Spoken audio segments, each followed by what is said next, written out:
सभी exit poll में UP में बीजेपी का दबदबा। बीजेपी को 64 से 67 सीटें, कांग्रेस को भी फायदा। बसपा के केवल खाता खुलने की आस अधूरी। एग्जिट पोल पर सपा ने भी दी प्रतिक्रिया। सभी एग्जिट पोल को नकारा, कार्यकर्ताओं को दिया संदेश, एग्जिट पोल से घबराने की जरूरत नहीं।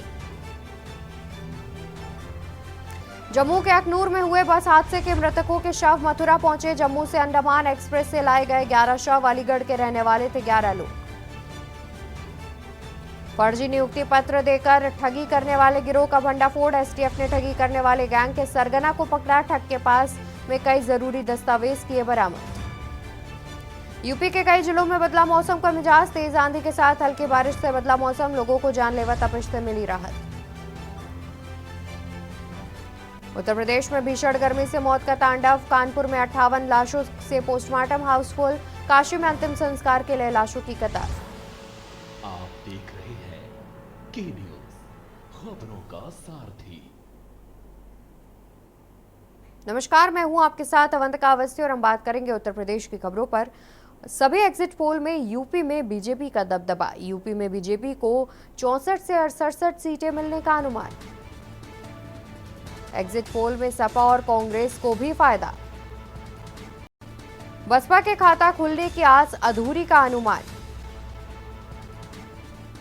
सभी एग्जिट पोल में यूपी में बीजेपी का दबदबा। यूपी में बीजेपी को 64 से 67 सीटें मिलने का अनुमान। एग्जिट पोल में भी सपा और कांग्रेस को फायदा। बसपा के खाता खुलने की आस अधूरी का अनुमान। सभी एग्जिट पोल में यूपी में बीजेपी का दबदबा। यूपी में बीजेपी को 64 से 67 सीटें मिलने का अनुमान। एग्जिट पोल में सपा और कांग्रेस को भी होगा फायदा। बसपा के खाता खुलने की आस अधूरी का अनुमान। तो खबर आपको बता रहे हैं जहां पर सभी एग्जिट पोल में यूपी में बीजेपी का दबदबा। यूपी में बीजेपी को 64 से 67 सीटें मिलने का अनुमान जताया जा रहा है, तो वहीं दूसरी ओर एग्जिट पोल में सपा और कांग्रेस गठबंधन को भी फायदा मिलता दिख रहा है और वहीं बसपा के खाता खुलने की आस अधूरी का अनुमान। सभी एग्जिट पोल में यूपी में बीजेपी का दबदबा। यूपी में बीजेपी को 64 से 67 सीटें मिलने का अनुमान। एग्जिट पोल में समाजवादी पार्टी और कांग्रेस को भी फायदा मिल रहा है, तो वहीं बसपा के खाता खुलने की आस अधूरी का अनुमान। सभी एग्जिट पोल में यूपी में बीजेपी का दबदबा। यूपी में बीजेपी को 64 से 67 सीटें मिलने का अनुमान। एग्जिट पोल में सपा और कांग्रेस को भी फायदा। बसपा के खाता खुलने की आस अधूरी का अनुमान।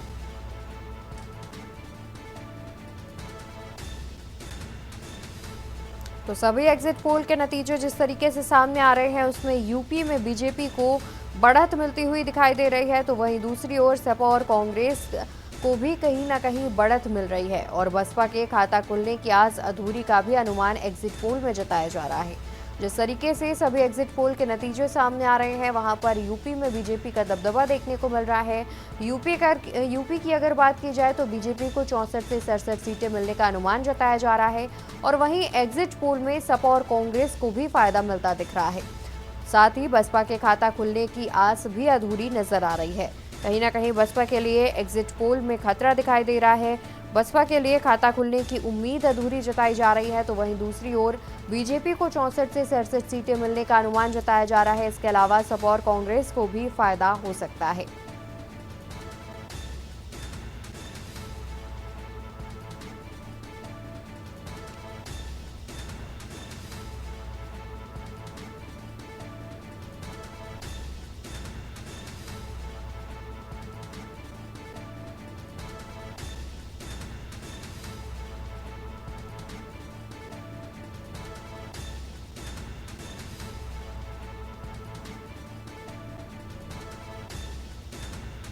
यूपी में बीजेपी को 64 से 67 सीटें मिलने का अनुमान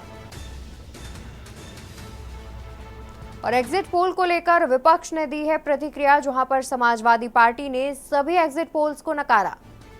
एग्जिट पोल को लेकर विपक्ष की प्रतिक्रिया, समाजवादी पार्टी ने सभी एग्जिट पोल्स नकारे। रामगोपाल यादव बोले, घबराने की जरूरत नहीं। सपा कार्यकर्ताओं को प्रचंड जीत का दिया आश्वासन। एग्जिट पोल को लेकर विपक्ष ने दी तीखी प्रतिक्रिया। समाजवादी पार्टी ने सभी एग्जिट पोल्स नकार दिए हैं। रामगोपाल यादव बोले, घबराने की जरूरत नहीं। सपा कार्यकर्ताओं को भी प्रचंड जीत का दिया आश्वासन। एग्जिट पोल्स को लेकर विपक्ष ने दी तीखी प्रतिक्रिया। समाजवादी पार्टी ने सभी एग्जिट पोल्स नकारे। रामगोपाल यादव बोले, घबराने की जरूरत नहीं। सपा कार्यकर्ताओं को प्रचंड जीत का दिया आश्वासन। तो एग्जिट पोल्स को लेकर विपक्ष ने दी है तीखी प्रतिक्रिया, जहां पर समाजवादी पार्टी ने सभी एग्जिट पोल्स नकार दिए हैं और साथ ही रामगोपाल यादव बोले कि घबराने की जरूरत नहीं। समाजवादी पार्टी कार्यकर्ताओं को प्रचंड जीत का आश्वासन दिया। जिस तरीके से एग्जिट पोल्स में बीजेपी को बढ़त मिलती हुई दिख रही है, यूपी में 64 से 67 सीटों की बात सामने आ रही है, उसको लेकर के समाजवादी पार्टी ने सभी एग्जिट पोल्स नकार दिए हैं। रामगोपाल यादव बोले कि घबराने की जरूरत नहीं है। सपा कार्यकर्ताओं को प्रचंड जीत का आश्वासन भी दिया गया है। बहरहाल नतीजे 4 जून को सामने आएंगे। 4 जून को स्थिति स्पष्ट होती नजर आएगी। फिलहाल एग्जिट पोल्स को लेकर के विपक्ष तीखी प्रतिक्रिया दे रहा है, जहां पर समाजवादी पार्टी की ओर से सभी एग्जिट पोल्स नकार दिए गए हैं। रामगोपाल यादव बोले, घबराने की जरूरत नहीं। सपा कार्यकर्ताओं को प्रचंड जीत का आश्वासन भी दिया।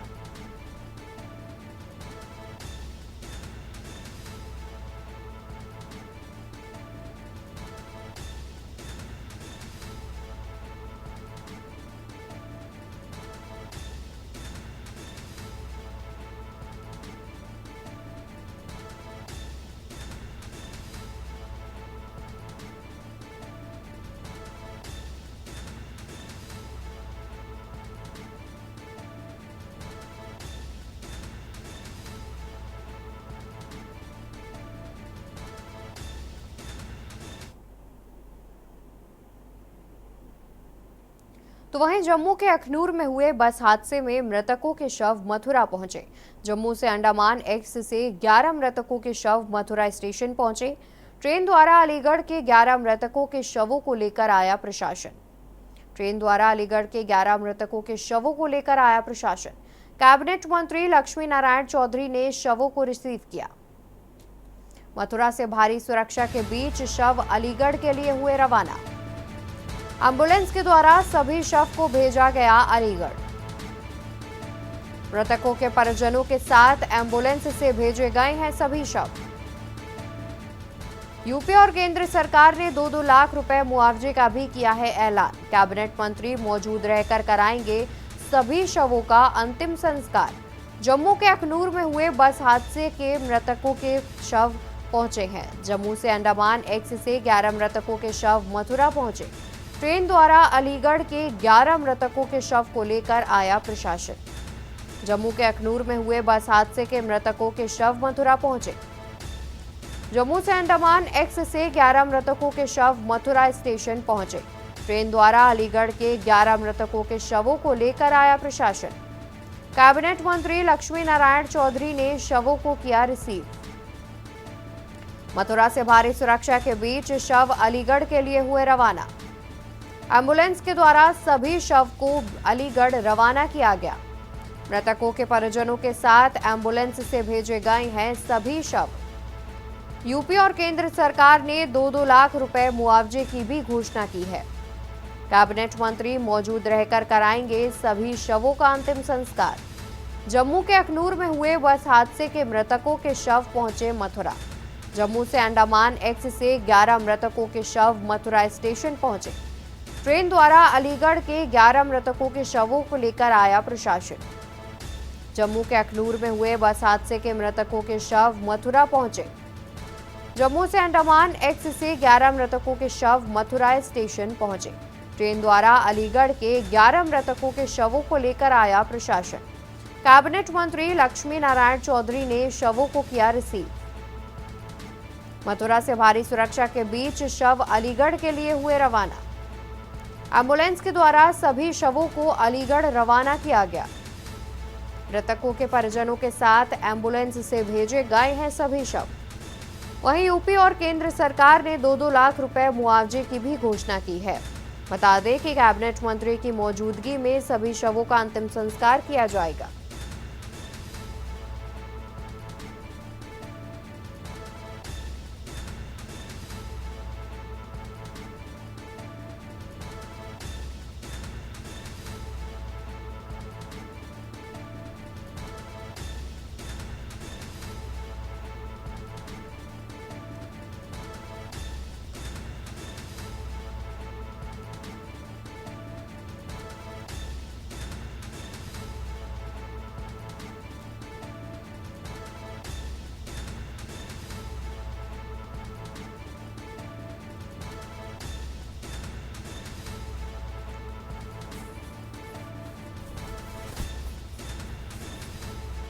तो एक बड़ी खबर, जहां पर मृतकों के परिजनों के साथ एम्बुलेंस से भेजे गए सभी शव।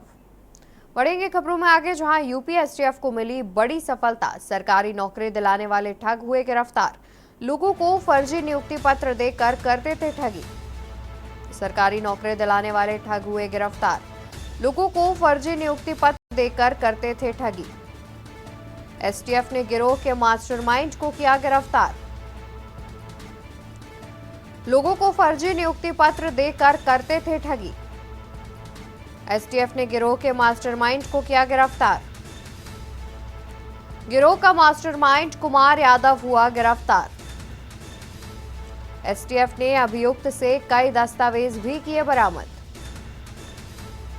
यूपी एसटीएफ को मिली बड़ी सफलता। अहम जानकारी आपको बता दें, जहां पर यूपी एसटीएफ को बड़ी सफलता मिली है। सरकारी नौकरी दिलाने वाले ठगों को गिरफ्तार किया है। लोगों को फर्जी नियुक्ति पत्र देकर करते थे ठगी। एसटीएफ ने गिरोह के मास्टरमाइंड को किया है गिरफ्तार, जहां पर सरकारी नौकरी दिलाने के नाम पर करते थे ठगी। लोगों को फर्जी नियुक्ति पत्र देकर ठगी की वारदात को अंजाम देते थे। एसटीएफ ने गिरोह के मास्टरमाइंड को किया है गिरफ्तार। गिरोह का मास्टरमाइंड कुमार यादव हुआ गिरफ्तार। वहीं एसटीएफ ने अभियुक्त से कई दस्तावेज भी किए हैं बरामद।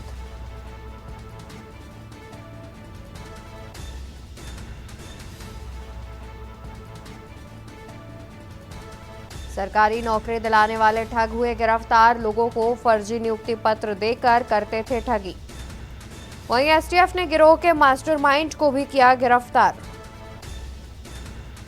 लोगों को फर्जी नियुक्ति पत्र देकर करते थे ठगी।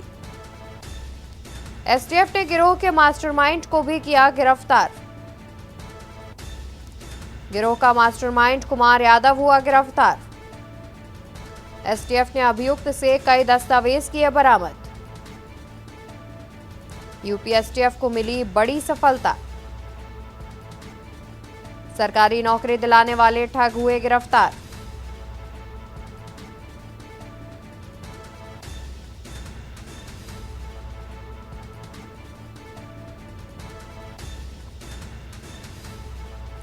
लोगों को फर्जी नियुक्ति पत्र देकर करते थे ठगी। ठगी की वारदात को अंजाम देते थे। एसटीएफ ने गिरोह के मास्टरमाइंड को गिरफ्तार कर लिया है।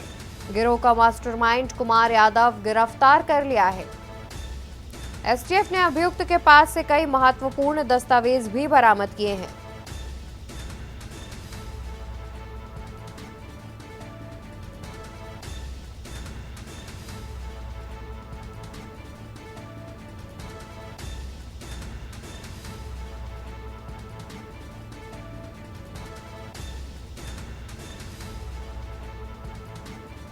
लोगों को फर्जी नियुक्ति पत्र देकर ठगी की वारदात को देते थे अंजाम।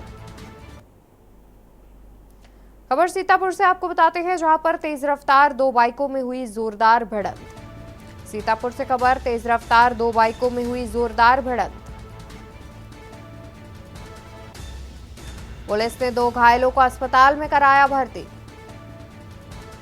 थाना रामपुर कला क्षेत्र का है पूरा मामला।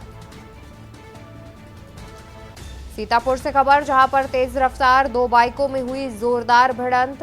2 बाइक सवार युवकों की मौके पर हुई मौत, तो वहीं 2 अन्य युवक घायल बताए जा रहे हैं। पुलिस ने 2 घायलों को अस्पताल में इलाज के लिए भर्ती करा दिया गया है। थाना रामपुर कला क्षेत्र का पूरा मामला सामने आ रहा है, जहां पर बाइक की हुई है जोरदार भिड़ंत। 2 बाइकों में जोरदार भिड़ंत हुई है, जिससे 2 लोगों की मौके पर ही मौत हो गई है। 2 अन्य बाइक सवार घायल बताए जा रहे हैं, जिनका इलाज कराने के लिए पुलिस ने उन्हें अस्पताल में भर्ती करा दिया गया है।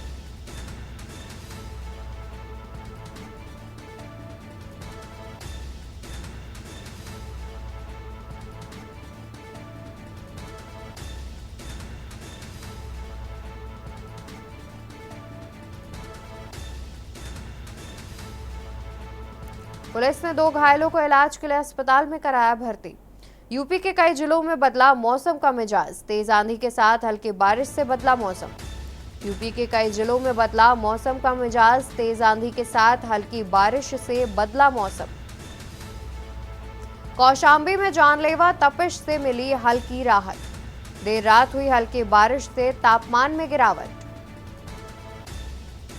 यूपी के कई जिलों में बदला मौसम का मिजाज, तेज आंधी के साथ हल्की बारिश से बदला मौसम। कौशाम्बी में जानलेवा हमला, देर रात हुई हल्की बारिश से तापमान में भी गिरावट। यूपी के कई जिलों में बदला मौसम का मिजाज, तेज आंधी के साथ हल्की बारिश से बदला मौसम का मिजाज। कौशाम्बी में जानलेवा तपिश से मिली हल्की राहत। देर रात हुई हल्की बारिश से तापमान में आई गिरावट। यूपी के कई जिलों में बदला मौसम का मिजाज,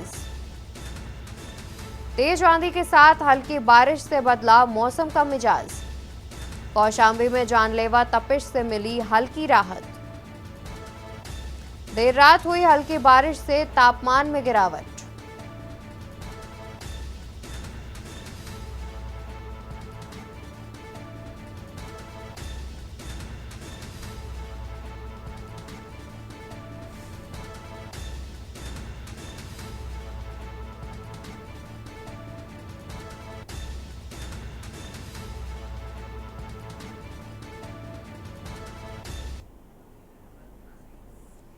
इसी बीच झांसी से खबर सामने आ रही है। खबर हम आपको झांसी से बताते हैं, जहां पर एक ही परिवार के 3 लोगों की हुई मौत। एक ही परिवार के 3 लोगों की मौत, पत्नी बेटे की हत्या कर खुद को लगाई फांसी। पारिवारिक विवाद में फांसी लगाने की आशंका। मौके पर पहुंचे वरिष्ठ पुलिस अधीक्षक। पारिवारिक विवाद में फांसी लगाने की आशंका। मौके पर पहुंचे वरिष्ठ पुलिस अधीक्षक। पुलिस ने तीनों के शव को पोस्टमार्टम के लिए भेजा। प्रेमनगर थाना क्षेत्र के नैनागढ़ का पूरा मामला सामने आ रहा है। तो खबर हम आपको झांसी से बताते हैं, जहां पर एक ही परिवार के 3 लोगों की हुई मौत। पत्नी बेटे की हत्या कर खुद को लगाई फांसी। पारिवारिक विवाद में फांसी लगाने की जताई जा रही है आशंका। मौके पर पहुंचे वरिष्ठ पुलिस अधीक्षक।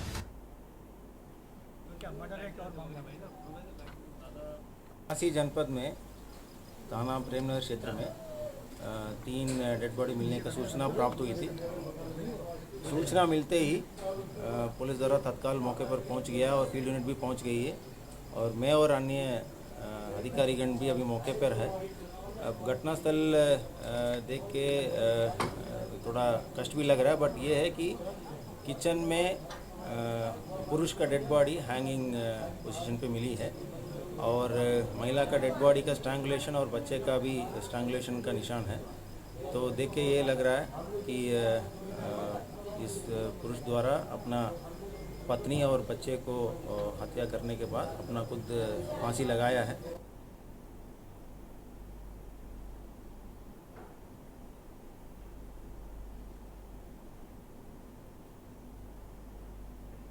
इसी बीच राजधानी लखनऊ से खबर सामने आ रही है। खबर आपको लखनऊ से बता देते हैं।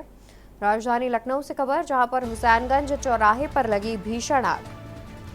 बिजली के पोल पर लगी आग ने लिया विकराल रूप। बिजली के पोल से आग सरकारी साइन बोर्ड तक पहुंची। कुछ देर के लिए एक तरफ का यातायात किया गया बंद। आग को बढ़ता देख आसपास के इलाके में मचा हड़कंप। भीषण आग का आसपास के खड़े लोगों ने बनाया वीडियो। सूचना पर पहुंचे दमकल कर्मियों ने आग पर पाया काबू।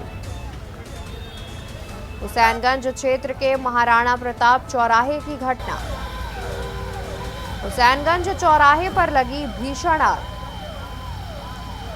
और ये आग की तस्वीरें भी सामने आ रही हैं, जहां पर आप देख सकते हैं कि किस तरीके से आग लगी हुई है और वो आग साइन बोर्ड तक भी पहुंच गई है। साथ ही भीषण आग लगने से लोगों का जमावड़ा लग गया। एक ओर का ट्रैफिक बंद करना पड़ा। साथ ही आसपास के लोग भी दहशत में आ गए।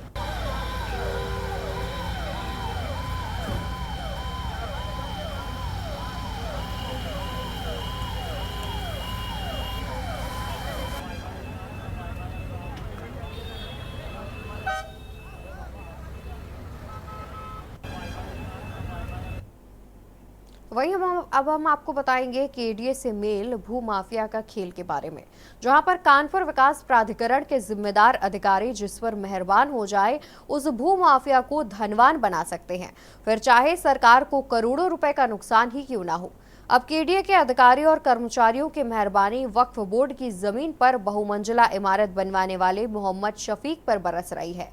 भू माफिया वीआईपी रोड पर बने पवार हाउस के सामने वक्फ की लगभग 550 वर्ग गज जमीन पर नियमों को ताक पर रख 5 बहुमंजिला इमारत को लगभग 80% तक का निर्माण करा चुके हैं।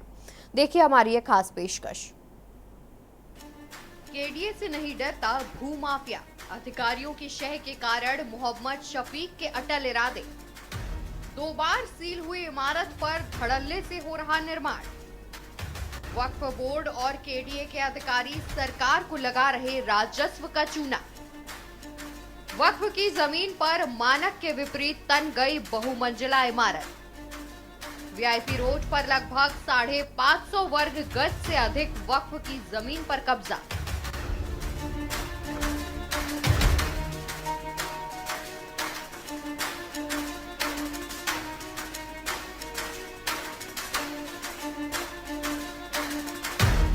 वक्फ की संपत्तियों की डिजिटल मैपिंग करने की जिम्मेदारी आईआईटी कानपुर को दी गई थी। सभी संपत्तियों को खोजने के लिए संस्थान उत्तर प्रदेश सुन्नी सेंट्रल वक्फ बोर्ड के लिए काम कर रहा है। इस मैपिंग का उद्देश्य वक्फ की संपत्तियों पर कितने कब्जे हुए हैं। इसके बाद भी शिया और सुन्नी वक्फ बोर्ड की संपत्ति को लेकर लखनऊ सहित पूरे उत्तर प्रदेश में जमकर खेल हुआ है, जिसमें पहले तो कब्जे किए गए और उसके बाद उन जमीनों पर अवैध निर्माण भी हुए। आप जिस वक्फ के बारे में चर्चा कर रही हैं वो वक्फ संख्या आई 1453 है, जो बीआईपी रोड पे स्थित है। इस पे 10 फरवरी 2023 को सिया सेंट्रल वक्फ बोर्ड द्वारा अनुमति प्रदान की गई थी प्रशासक को कि आप इस पे 15 flats first floor, second floor और थर्ड फ्लोर मिला के बना सकते हैं। उसके साथ साथ आपको पार्किंग का भी निर्माण करना होगा। इसके अतिरिक्त अगर आप कोई निर्माण करते हैं तो पृथक से आपको बोर्ड से अनुमति प्राप्त करनी होगी। संज्ञान में आया है कि उनके द्वारा मानकों के हिसाब से निर्माण नहीं किया जा रहा था, जिसके क्रम में कानपुर विकास प्राधिकरण ने उक्त भवन को सील कर दिया है। और जो संज्ञान में आया है कि इनके द्वारा जो बोर्ड द्वारा शर्तें निर्धारित की गई थी उसका भी उल्लंघन किया जा रहा है, उसका हम शीघ्र ही जांच करा के और जैसी भी स्थिति पाई जाती है उस वक्त संपत्ति पे और इनके प्रशासक के विरुद्ध कार्रवाई हेतु वक्फ बोर्ड को संस्तुति की जाएगी। नहीं, वक्फ की प्रॉपर्टी को बिल्कुल खरीद नहीं सकता, ना कोई खरीद सकता ना बेचा जा सकता है। इसका उपयोग एक जन सामान्य के हित में किया जा सकता है। नहीं, अगर बेचने का कोई संज्ञान आएगा तो उस पर नियमानुसार कार्रवाई की जाएगी। फिलहाल अभी इस वक्फ संपत्ति में बेचने का कोई प्रकरण हमारे संज्ञान में नहीं आया है। बहरहाल वक्फ संपत्ति के नाम पर पदाधिकारियों ने समय समय पर वारे न्यारे किए हैं। वहीं योगी सरकार ने कुछ समय पहले वक्फ बोर्ड की कब्जा की गई संपत्तियों पर कड़ा रुख अख्तियार करने का फैसला लिया था। बहरहाल के न्यूज आपको वक्फ बोर्ड की जमीन का चौंकाने वाला मामला दिखाने जा रहा है। वैसे तो वक्फ की जमीन अल्लाह के नाम पर होती है और जमीन को गरीबों के रहने और उनके गुजारा करने की प्रथा है। केडीए पूर्व में भी कार्रवाइयाँ करती आ रही है। अगर ऐसा लगता है कि किसी के द्वारा अवैध निर्माण किया जा रहा है और स्टील बिल्डिंग के बाद भी यदि निर्माण किया जाता है तो उसके आगे की जो भी कार्रवाइयाँ हैं और जो हमारा एक्ट कहता है उसके अनुसार कार्रवाइयाँ की जाएंगी। और यदि लगता है इसमें किसी कर्मचारी या अधिकारी के द्वारा भी गलती की जा रही है तो उसके ऊपर भी कार्रवाइयाँ प्राधिकरण करेगा। अब चूंकि पूरी पत्रावली देखने के बाद ही स्पष्ट हो पाएगा कि इसमें क्या क्या कार्रवाइयाँ हुई हैं। जो भी कार्रवाइयाँ एक्ट कहता है उसमें प्रभावी कार्रवाइयाँ की जाएंगी। इसमें प्राधिकरण द्वारा जो भी अग्रिम जो भी चीज़ें हैं पॉसिबल हैं और जो चीज़ें किया जाना चाहिए उसको कराई जाए। नहीं, जैसा कि आपने बताया कि अभी सील हुई है बिल्डिंग, पहले भी हो सकता है सील कराई गई है, क्योंकि पूरी प्रकरण को फाइल देखना पड़ेगा और संज्ञान में आने पर ही सीलिंग की कार्रवाई इसमें की गई होगी। लेकिन उसके बावजूद अगर वहाँ पर कोई ऐसी चीज़ें की जाती है जो सीलिंग के विरुद्ध है तो तत्पश्चात उस जो कार्रवाइयाँ होनी चाहिए वो कार्रवाइयाँ कराई जाएंगी। आपको बता दें कि इस जमीन को ना तो खरीदा जा सकता है और ना ही बेचा जा सकता है, मगर केडीए के अधिकारी और कर्मचारी भू माफिया पर इस तरह मेहरबान हुए कि बिना नक्शे के इमारत बनकर तैयार हो गई। के न्यूज पर इस खबर की ब्रेकिंग चली तो आनन फानन में केडीए ने बिल्डिंग को सील कर दिया, मगर हद तो तब हुई जब सीलिंग के बावजूद भी बिल्डिंग लगभग 80% तक बनकर तैयार हो गई। दोबारा इस जमीन पर इलाकाई लोगों ने शिकायत की और फिर खानापूर्ति करते हुए केडीए ने इसे दोबारा सील कर एफआईआर दर्ज करवाने की बात कही, मगर जब केडीए मेहरबान है तो किसकी हिम्मत जो कुछ कर सके। वहीं जब के न्यूज टीम मौके पर पहुंची तो भी लोग सील पट्टी को हटाकर आते जाते दिखे। अब ऐसे में सवाल ये उठता है कि क्या सरकार को होने वाले करोड़ों के नुकसान से बचाया जाएगा या फिर भूमाफिया पर मेहरबानी जमीन को मनमाफिक तरीके से बेचा जाएगा। वक्फ बोर्ड और कानपुर विकास प्राधिकरण के अधिकारियों की मिली भगत से कानपुर शहर में सरकार को लाखों रुपए का चूना लगाया जा रहा है। आपको बता दें कि साल भर पहले मेरे पीछे जो बिल्डिंग बनी हुई है, इस बिल्डिंग को वक्फ बोर्ड द्वारा पास किया गया और नक्शे के अनुसार बनाने के लिए कानपुर विकास प्राधिकरण को जिम्मेदारी सौंपी गई। लेकिन भू माफिया के हौसले इतने बुलंद हैं कि इस बिल्डिंग को बिना नक्शे के ही बनाया जा रहा है। केडीए के संज्ञान में मामला आया तो इस पर सीलिंग कार्रवाई करी गई। सीलिंग कार्रवाई के बाद भी इस बिल्डिंग पर लगातार निर्माण कार्य किया जा रहा है और लोग जो है अभी भी इस बिल्डिंग में रह रहे हैं। भू माफिया के हौसले इस तरीके से बुलंद हैं कि केडीए के आला अधिकारी इस पूरी मिली भगत में ये जो इमारत है बहुमंजिला, इसको तैयार करने में जुट गए हैं। अब कहीं ना कहीं से प्रेशर डाला जा रहा है कि इस बिल्डिंग को पूरी तरीके से बनकर तैयार कर दिया जाए। 80% ये बिल्डिंग जो है बनकर तैयार हो चुकी है और सीलिंग के बावजूद भी इसमें जो निर्माण की कार्रवाई है वो की जा रही है। लेकिन अब सवाल यह उठता है कि वक्फ बोर्ड और केडीए द्वारा क्या इस बिल्डिंग को गिराया जाएगा या फिर भू माफिया को संरक्षण देकर इस बिल्डिंग में बन रहे अपार्टमेंट में को बेचने में वो सफल हो पाएगा। कानपुर से के न्यूज के लिए सारिका गुप्ता की रिपोर्ट। और उत्तर प्रदेश की खबरों में फिलहाल के लिए बस इतना ही। आप देखते रहिए के न्यूज इंडिया। नमस्कार।